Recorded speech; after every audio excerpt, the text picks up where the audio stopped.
මධ්‍යහනක් ඔයාලට. අපේ පළවෙනි දවස් නම් සාර්ථක අවසන්.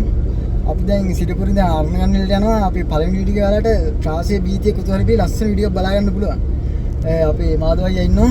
ඉතින් මාධව කොහොමද පළවෙනි දවස? පළවෙනි දවසේ කියලා වැඩක් නැහැ.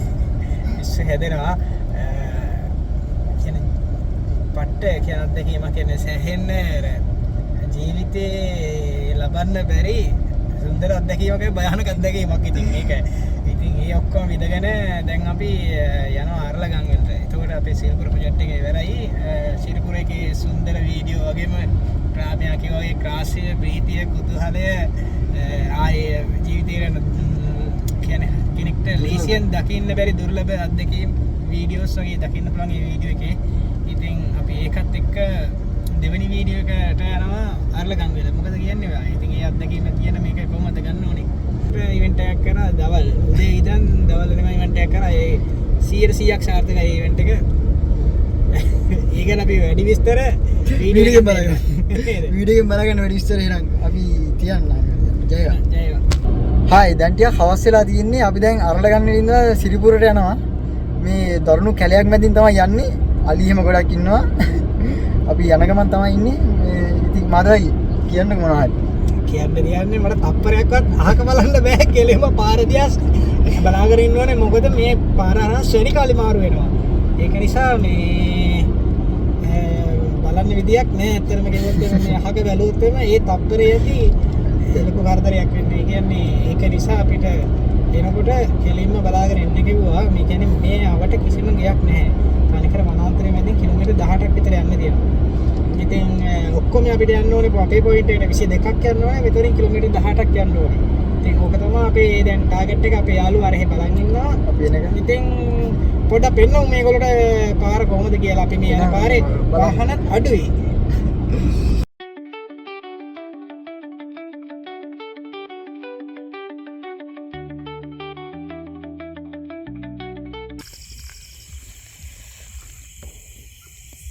එහෙන් මෙහෙන් සද්ද ඇහෙනවා. අපි මාධව අයියා බලනවා අලින්නවද කියලා.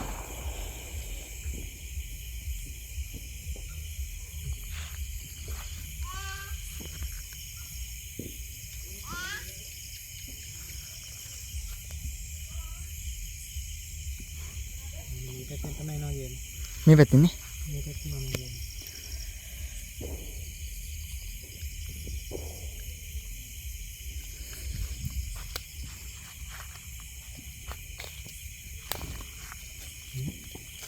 ගිහිල්ලානේ. අඩේ මේ මෙතනින් ගිහිල්ලා කියන්නේ. අයියේ. මේ ගිහිල්ලා කියන්නේ. මෙතනින් ගිහිල්ලා කියන්නේ. අඩිපාර තියා.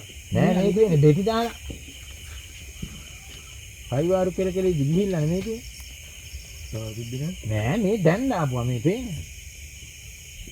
කොයි වෙලේද අයියා ඔය කවි. එහෙනම් මම කොහොමද දන්නවද? මෙතනින් ගොළුන අපේ සද්දෙට මෙහෙන් පැනලා ඔහොම ගියේ. මේ දැන් ආපුවා මේ. වේලිලාවක් නෑ.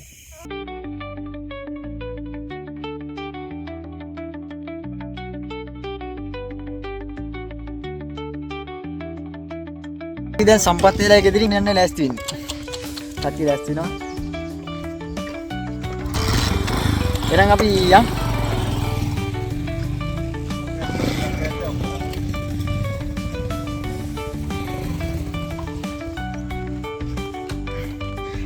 එක බයික් එකට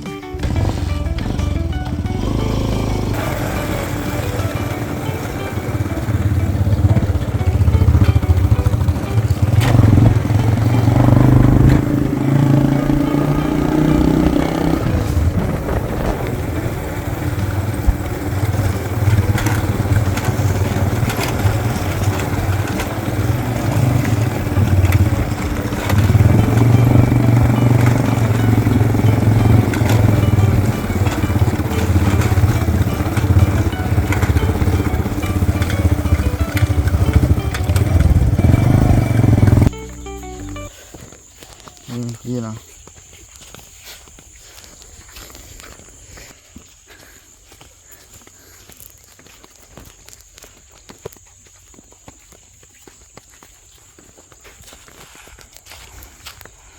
ලක්ෂණට අඩි ටික තියෙනවා. ඒක අලිපැටිය. මේකෙන් චූටි අඩි. චූටි අලිපැටිය තියෙනවා. ඒක බලාගත්තා ඒක. මේකෙන් පොඩි අඩි ගත්තා. ලේසියට අඩිපත්තිය ගන්න දුරට ඒ පොඩි කරන අරගෙන මේ මේවත් එතයිනේ අඩි.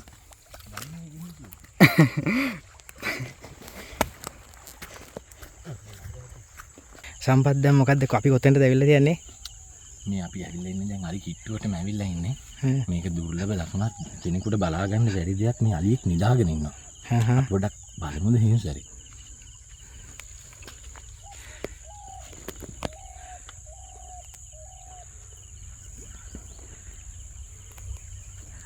මාර දෙයක් ගන්න යන්න.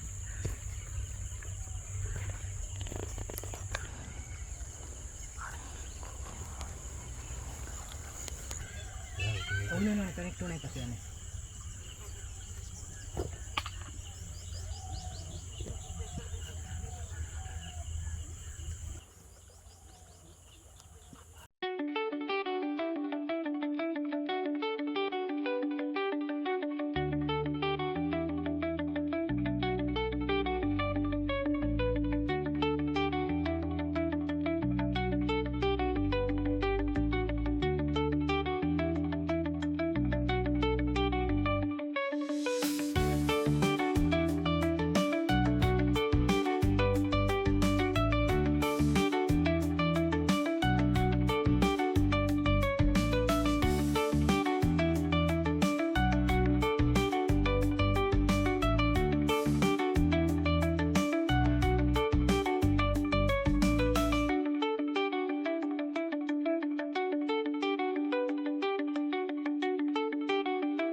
අලි බේස් මේ කැලේ මැද්දේ තියෙන අලි නාන තැන. ඒ තමයි මේ කියන මලි පෙන්නන්න වෙන. මේ තියෙන අලියන් පාර. ඉතින් බහැලා ගිහින් අඩි පාරවල් දිගේ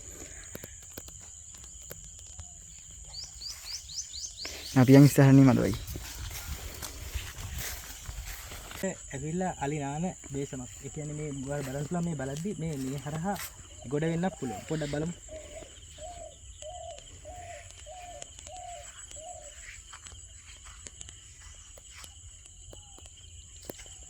අපි මේ අලි හාගෙන යන ගමනේ අපිට තවත් අලියෙක් හම්බ වෙනවා. මේ ඉස්සරහින් මේ සම්පත් අය යනවා අලිය පෙන්නන්න අපිට. බලමු ඉස්සරහට ගිහිල්ලා. මම පොඩ්ඩක් පිටිපස්සෙලා යනවා. මම කෝකරත් එකට ආරක්ෂාවට හොඳයි. මාදවයි නම් යනවා. ඉතින් මාදවයි කියලා තියෙන එක්ස්පීරියන්ස්.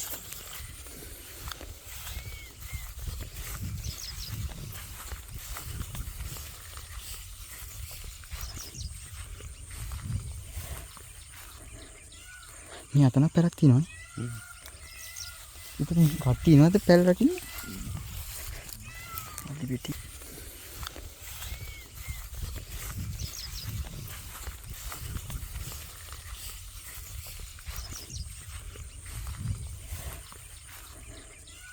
මේ අතන පැලක් තියෙනවනේ. ඉතින් කට්ටි නේද පැල රකින්නේ? අලි පිටි. කැලේ තනිකර දෙපැත්තේ.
මේ ගමන ගැන මොකද්ද කියන්න තියන්නේ? දැන් අලි දැක්කා, අලි බුදියන් ඉන්නවා දැක්කා. පයින්මයි ගියේ. හින්දාඩි දාලා තින්නේ. මේ මාරම එක්ස්පීරියන්ස් එකක් මේක ඇත්තටම. ඒ කියන්නේ මම කඳුවල ගියාට මේ වගේ දෙයක් මේ පළවෙනි පාරම අත්දකින්නේ. මාම ගොඩක් ස්තුති කරන මාම සම්බන්ධ කරගත්තට. ඉස්සරහ ලස්සන දේවල් ටික බලා ගන්න පුළුවන් අර වීඩියෝ එකත් එක්කම ඉන්න. ඒක ඉස්සරහ. යමුනේ. යන්නෙත් මේ අලි ඉන්න පාරකින් අපි. වෙනවා දැන් අන්න අතන තියෙනවා උඩ පැලක්. හරි. දැන් යන්නේ එතනට අපි ආව උඩට. මේ මෙතන පොඩි පැලක් තියෙනවා කල්නවා. මේ හැමතැනම අලි එනවා මේ අලි වැඩි හිම තියෙනවා. අත් බැගී ගුවට අතු ගාන්න තියෙනවා. අපි මේ ඇවිල්ලා ඉන්න තැන ගැන ඔයාලට විස්තරයක් කියනවා නම් මේ අලි හින්දා අතහැරලා දාපු හේන්. මේ මෙතන පැල එහෙම තියෙනවා මේ ඔක්කොම අතහැරලා දාලා තියෙන්නේ මේ හේන්. ඔයාලට බලා ගන්න පුළුවන්. මම පොඩ පෙන්නන්න. මේ ටික ඔක්කොම මේ අතහැරලා දාපු හේන් තියෙන්නේ.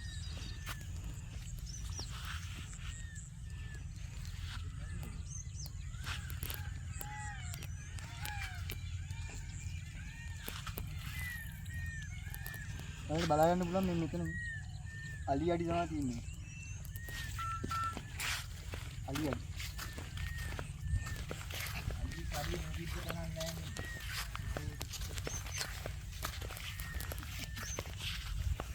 මේ හේනගෙන පොඩි විස්තරයක් අපි සම්පත් අයගෙන් අහලා බලමු. මේ පැත්තේ තියෙන කියන්නේ කෙරවලීම හේන තමයි මේ. මේකට අලි ගොඩක් තරජනේ තියෙන හේන. අපි දැන් ටිකක් දුර ආවනේ. දාඩියක් දාලා. මේ වගේ එකක් මේ දැම්ම කතා කරනකොට දැක්කේ ලස්සන මේ කූඩයක් තියෙනවා සතෙක්ගේ. අයි චුට්ටක් ඔයා එන්නකෝ පෙන්නන්න. මේක දකින්න හම්බෙන එකක් නෙමෙයි මේක. කලාරක ලස්සන. අපි ඊට පස්සේ ගියමු අලි ගැන. මේක මේ ඉතින් තාම හදන්න පටන් ගන්න වැහිලින් කූඩ. කොයිද මේ හදාගෙන යන එකක්ද? ඔව් මේක වැහිලින් කූඩයක්. මේ හදාගෙන එක මේකත් ඒ තව හදාගෙන යමින් ගමන් තියෙන එක. වැහිලින් කූඩ. ඒක මේ කවුරුත් එන්නේ නැති නිසාද මේ කූඩ හදන්න ගන්නේ? ඔව් මේව දැන් අතෑරලා තියෙන මිනිස්සුන්ට අලිත් එක්ක මේව කරන්න බැරි තරම් වෙලා තියෙන වියදම් කරනවා විතරයි. ඉතින් ආදායම් නැති නිසා මේව අතෑරලා දාලා. අලි ඉන්නවා. මේ අටාට කෝගුම අලි තමයි ඉන්නේ. ඒ කියන්නේ ගිහිල්ලා නැහැ මේ වෙනකොට ඉන්නවා. ඉන්නේ. යන්න දිහාවක් නෑ උතරින් යන්න. අපි මේ කැලේ ඉදින්න ආපු ගමන් පොඩි රෙස්ට් එකක් ගන්න තැනක නැවතුණා. අපිත් එක්ක ඉන්නවා කියන්නේ නම් කට්ටිය විස්තර. මම සම්පත්. මම ඩිලර්. මම සමීර. අපි දන්නවද කියලා දැන්. මාදෝ අයියා කට්ටියම දන්නවා. මේ අයියේ මේ අර අතන උඩ පැලක් තියෙනවා අර පේනවද? ඒ එතනට අපිට ආවෙන්න පුළුවන් නේද? යන්න පුළුවන්. අපි එතනටත් යමු. අපි කට්ටිය තමයි මේ ඇවිදින්න ගන්න. ආවේ දැන් පොඩි රෙස්ට් එකක් ගන්නවා මේ මහන්සි වැඩි හොඳනේ. අවුසන. අවුව. බක්මානේ.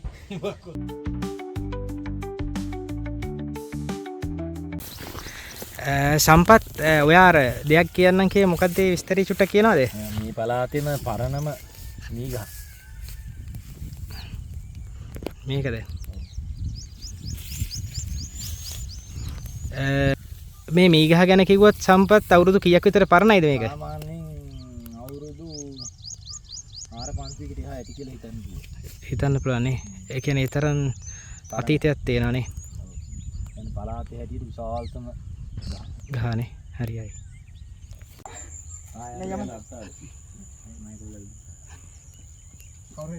නෑ නෑ මං එනවා පස්සේ යක්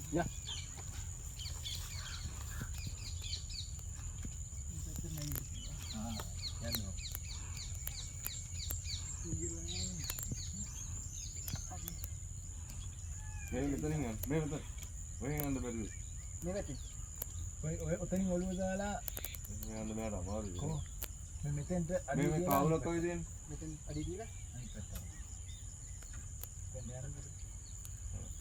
දැන් මෙහෙට කරගෙන නෑ ඔතනින් යන්න පුළුවන්